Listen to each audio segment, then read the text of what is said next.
ಎಷ್ಟು ದುಡಿದ್ರೂ ಕೈಯಲ್ಲಿ ಉಳಿಯೋದಿಲ್ಲ ಅನ್ನೋ ಮಧ್ಯಮ ವರ್ಗದ ಆ ದಶಕಗಳ ಕೊರಗನ್ನ ನೀಗಿಸೋದಕ್ಕೆ ಈ ಬಾರಿ ಬಜೆಟ್ನಲ್ಲಿ ನಿರ್ಮಲಾ ಸೀತಾರಾಮನ್ ಅವರು ಪ್ರಯತ್ನಿಸಿದ್ದಾರೆ ಅಂದ್ರೆ ತಪ್ಪಾಗ್ಲಿಕ್ಕಿಲ್ಲ.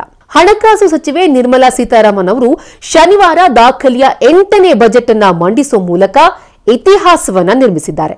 ಅದರಲ್ಲೂ ಮಧ್ಯಮ ವರ್ಗದವರಿಗೆ ಬಂಪರ್ ಘೋಷಣೆಗಳನ್ನ ಮಾಡಿದ್ದಾರೆ.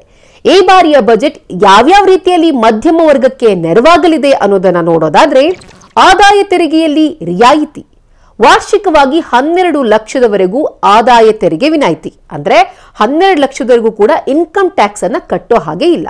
ವೇತನದಾರರಿಗೆ ವಾರ್ಷಿಕ 12.75 ಲಕ್ಷ ರೂಪಾಯಿವರೆಗೆ ತೆರಿಗೆ ವಿನಾಯಿತಿ, ಅಂದ್ರೆ ಒಂದ್ ವೇಳೆ ತೆರಿಗೆ ಕಟ್ಟಿದ್ರೂ ಅದು ರಿಬೇಟ್ ಆಗುತ್ತೆ. ಇದು ಸ್ಟ್ಯಾಂಡರ್ಡ್ ಡಿಡಕ್ಷನ್ 75,000 ರೂಪಾಯಿ ಒಳಗೊಂಡಿರುವಂತಹ ರಿಯಾಯಿತಿ. ಇದು ಮಧ್ಯಮ ವರ್ಗಕ್ಕೆ ನಿಜಕ್ಕೂ ಕೂಡ ಉಳಿತಾಯ ತರುವಂತದ್ದು. ಮನೆ ಬಾಡಿಗೆಯಡಿ 6 ಲಕ್ಷ ರೂಪಾಯಿಗಳವರೆಗೆ HRA ಏರಿಕೆ. ಕಾರ್ಪೊರೇಟ್ ಸಂಸ್ಥೆಗಳಲ್ಲಿ ಕೆಲಸ ಮಾಡೋರಿಗೆ ಇದರಿಂದ ಅನುಕೂಲ ಆಗುತ್ತೆ. ಈ ಹಿಂದೆ ಇದರ ಮಿತಿ 2.4 ಲಕ್ಷ ಇತ್ತು, ಈಗ ಅದರ ಮಿತಿಯನ್ನ 6 ಲಕ್ಷಕ್ಕೆ ಏರಿಕೆ ಮಾಡಲಾಗಿದೆ. ಹಿರಿಯ ನಾಗರಿಕರಿಗೆ TDS ಮಿತಿ ಹೆಚ್ಚಳ.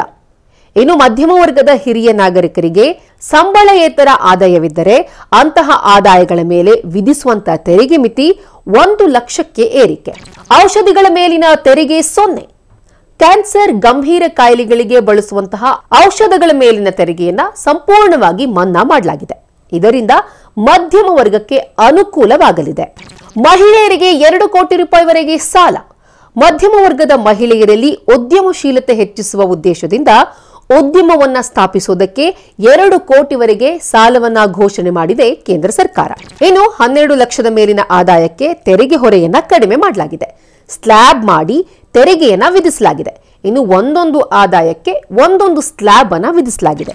ಏನಪ್ಪಾ ಅದು ಅಂತ ನೋಡೋದಾದ್ರೆ, 0 ಇಂದ 4 ಲಕ್ಷ ರೂಪಾಯಿವರೆಗೆ 0 ತೆರಿಗೆ, 4 ರಿಂದ 8 ಲಕ್ಷ ರೂಪಾಯಿವರೆಗೆ 5% ತೆರಿಗೆ, 8 ರಿಂದ 12 ಲಕ್ಷ ರೂಪಾಯಿಗೆ 10% ಹಾಗೂ 12 ರಿಂದ 16 ಲಕ್ಷ ರೂಪಾಯಿಗೆ 15% ತೆರಿಗೆ, 16 ರಿಂದ 20 ಲಕ್ಷ ರೂಪಾಯಿಗೆ 20% ತೆರಿಗೆ, 20 ರಿಂದ 24 ಲಕ್ಷ ರೂಪಾಯಿವರೆಗೆ 25% ಹಾಗೂ 24 ಲಕ್ಷ ರೂಪಾಯಿಗಿಂತ ಹೆಚ್ಚಿನ ಆದಾಯದವರಿಗೆ 30% ತೆರಿಗೆಯನ್ನ ವಿಧಿಸಲಾಗಿದೆ.